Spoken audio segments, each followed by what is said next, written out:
Es martes, le damos la bienvenida a Silvina Bauchman, nuestra licenciada de cabecera, con un tema que te va a interesar muchísimo porque tiene que ver con las enfermedades. ¿Por qué nos enfermamos? Y bueno, por muchos motivos, por muchas razones, pero una de esas razones sí puede ser la psicológica, no poder canalizar un problema de la manera adecuada.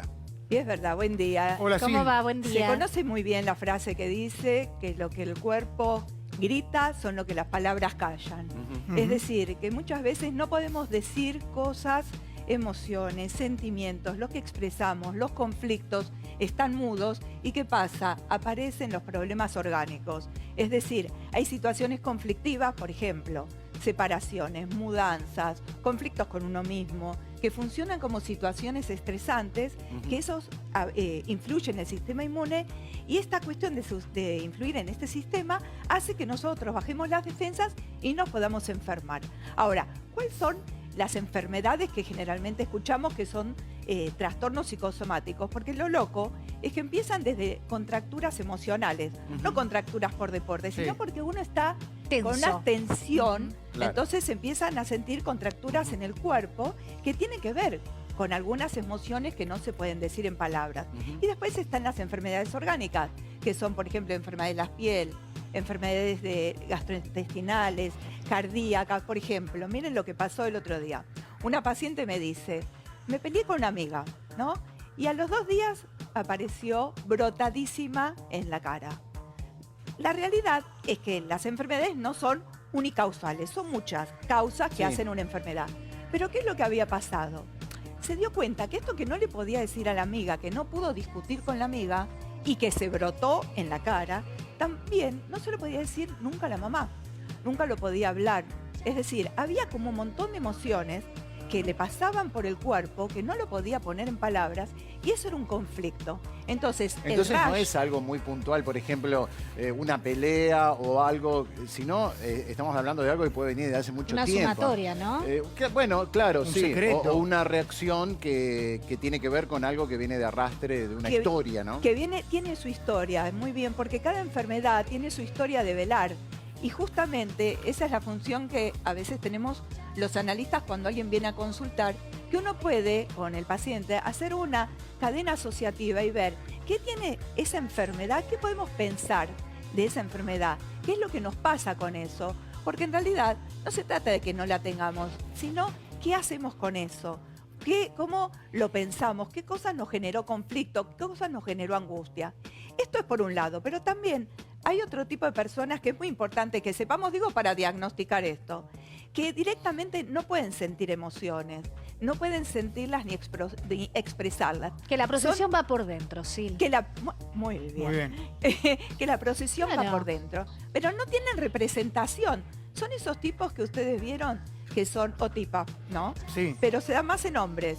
Son esas personas que de golpe vos los ves aburridos, no tienen sentido del humor, todo el tiempo están apagados. Fríos. ¿Cómo? Fríos. Personas Fríos, frías. exactamente, que no tienen empatía. Y que vos decís, es un plomo estar con esta persona porque no expresa una sola emoción. Y es aburrido. Entonces, ¿qué pasa? Pueden generar vínculos, pero después de un tiempo no pasa nada. Este tipo de personas son los que sufren de alexitimia, es decir, no pueden sentir emociones. Y quizás esto es importante, ¿por qué?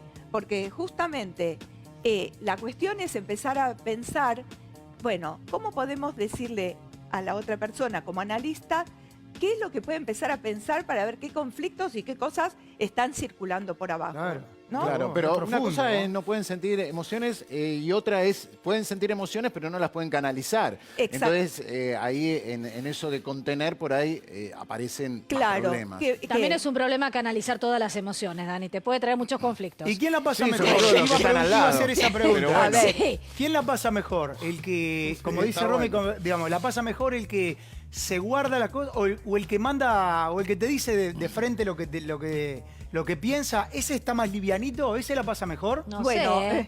está bueno porque... Ojo, va a tener más conflicto como dice Romy, y- pero está porque- livianito. Porque creo Pero que está sin la mochila. Lo importante es que si vos decís las cosas, Sí. no sea escupir las cosas, no sea una descarga, Claro. sea un decir las cosas con un proceso, Claro. psíquico, No en mental, caliente. que vos puedas pensar que vos puedas pensar lo que estás diciendo, ¿no? Que vos puedas sentir, que puedas elaborar las angustias, porque a veces ese decir se transforma en una descarga pura, donde lo que tiene es algo destructivo, pero no es constructivo. Y eso destructivo vuelve hacia adentro, y ese volver hacia adentro es a veces lo que nos genera tensión y lo que puede desencadenar en un problema orgánico, ¿no? Que obviamente hay problemas orgánicos que son más simples y hay problemas orgánicos que son más complicados.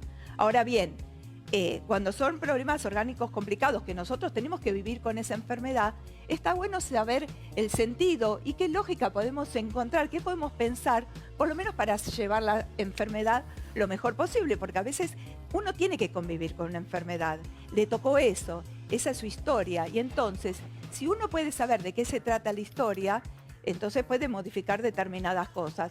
Por ejemplo, como volví a decir, un conflicto con la mamá que no se puede elaborar, ¿no? Y que se convirtió en una enfermedad somática. A partir de la enfermedad que te permite hablar de estas cosas, vos podés modificar la posición con tu mamá, podés hacer algo que la vida sea diferente. Quizás podés tener más libertad, quizás podés poner límites, quizás podés poner un corte. Eso que viene, que por ahí no sabés que tenés ese conflicto, porque por ahí viene de muy y la enfermedad, pequeño. lamentablemente, que es una forma de elaborar algunos conflictos, te da la posibilidad de poder hablar de aquello que está mudo. Claro, a veces me resulta interesante esto, porque lo que dice Alejo está bien en el sentido, porque si no, taxativamente vas a decir, bueno, digo todo, y por ahí terminás generando un problema mayor, porque si cada vez que vos llamás a un amigo te tira todos sus problemas, y llega un momento donde te va a llamar más, digamos, entonces es contraproducente. O si vos decís, todo lo que pensás te genera conflicto y vivís peleando, como que puedes empeorar la situación si no exteriorizás bien lo que teóricamente está bien que es exteriorizar. Me encanta esto, porque en realidad se trata de a veces una posición infantil. ¿Vieron que a veces uno cree que le puede decir todo al amigo, como si fuese un familiar, como si fuese una mamá? Y la realidad es que no se puede decir todo, porque a veces esto produce una descarga demasiado que el otro no se puede defender. Entonces me parece que es interesante pensar si nos comportamos más a la manera de un niño y podemos decirle como si fuesen padres que no se van a enojar nunca y no podemos perderlos, en cambio de poder tener en la cabeza, bueno, hay que cuidar. ¿Y cómo decimos? ¿Y cómo no lastimamos? ¿Y cómo no nos lastimamos? ¿Y qué cosas nos guardamos? ¿Qué cosas implosionan para adentro que hace que nosotros claro, porque si no enfermar? cae, viste, el que te dice, no, bueno, pero yo soy sincero, claro, o soy sincera. No tengo filtro. Y detrás, claro, no, pero yo soy sincero, Dani, digo la que verdad. le digo de todo. Claro, por ejemplo. Bueno, pero no te saca el enojo. Pero por ahí sí, pero viste, por ahí termina siendo cruel, ¿no? La persona que detrás de la frase soy sincera, soy sincero, manda todo, ¿no? Mata. Y canaliza su problema en el otro. ¿Pero por qué? Porque la sinceridad... No es con vos, tremendo. Romy, Vos no, no es tu Romy, caso. vos decís las No. cosas bien. Pero porque la sinceridad se transforma a veces en un sincericidio. Claro. Entonces, Claro. este del sincericidio es complicado porque finalmente también lastima y te lastimas. Entonces, volviendo al tema de las enfermedades somáticas, también hay que tener cuidado de estas cosas que vos podés decir y que después te vienen en contra y que te lastiman. Claro. Entonces, se trata de poder poner en palabras, poder poner en afectos, juntar el pensamiento con el afecto.